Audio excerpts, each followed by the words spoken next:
خیبر پختونخوا میں منافع بخش ذرائع آمدن پیدا کرنے کے لیے صوبائی حکومت کسانوں اور زمینداروں کو فش فارمنگ کے لیے فنڈز مہیا کر رہی ہے۔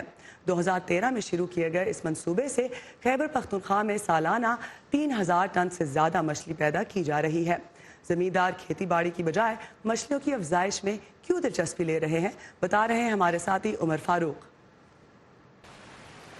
انعام الحسن ٹراؤٹ مچھلی کے ایک فارم میں 3 سال سے کام کر رہے ہیں۔ انہوں نے سرکاری طور پر چلائے جانے والے ایک مقامی ادارے سے مچھلیاں پالنے کا کورس کیا ہے۔ یہ تقریباً 1 مہینے کا کورس تھا۔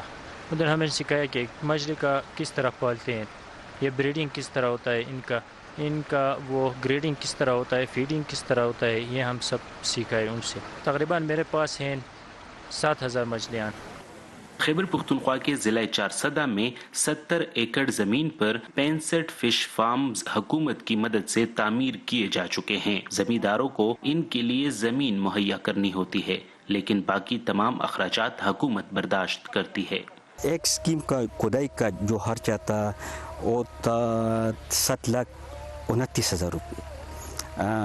اس کے علاوہ پچ سیٹ کا خرچہ تھا تقریباً 6,000 روپے، پچ سیٹ کا 7,000 اور سائن بورڈ تقریباً 8 لاکھ روپے تک ابھی ہم ڈپارٹمنٹ زمیندار کو۔